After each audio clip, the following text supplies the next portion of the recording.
يسعد لي أوقاتكم بالخير والنور والسرور. اليوم جايبت لكم وصفة كاري الدجاج بالخضار على الطريقة الهندية من غير استعمال الكريمة ولا الحليب ولا اللبن، بطريقة سهلة كتير. تعالوا نشوف مع بعض طريقة التحضير. بمحضرة الطعام معي هون 6 حبات طماطم وسط، ومعي هون حبتين بصل كبار أنا قليتهم، قطعتهم شرائح وقليتهم واحتفظت بزيت القلي، ومعي معلقتين صغار من بودرة الكاري طحنتهم، وهذا القوام اللي بدنا إياه. هون على نار وسط حطيت تقريبا 3 كوباية من زيت القلي تبع البصل، وحطيت عليهم معلقتين صغار من الكمون الحب، بقلبهم شوي وبعدين بضيف مقدار معلقة كبيرة من الثوم المهروس ومقدار معلقة كبيرة من الزنجبيل المهروس، وبنقلبهم على النار مدة دقيقتين. وبعد الدقيقتين من التقليب بنروح احنا ضايفين عليهم صلصة الطماطم والبصل اللي احنا عملناهم بالأول، وبنضلنا نقلبهم على النار مدة 10 دقايق على نار وسط. بين فترة والتانية بنضل نقلب حتى تتسبك الصلصة.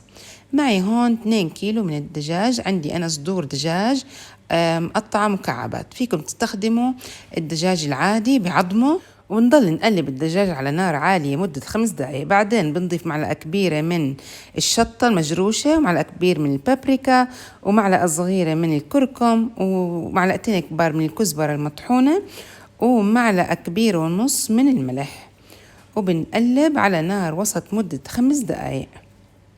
بعد هيك أنا بضيف كوب من المي أو نص لتر من المي، وبنقلب المكونات حتى تتجانس مع بعض، وبعديها بغطيها وبتركها على نار وسط مدة 10 دقايق. بعد 10 دقايق أنا بضيف هون البطاطا المقطعة والجزر المقطع. طبعا كمية الخضار هون اختيارية، أنا حطيت 4 حبات بطاطا و3 حبات من الجزر.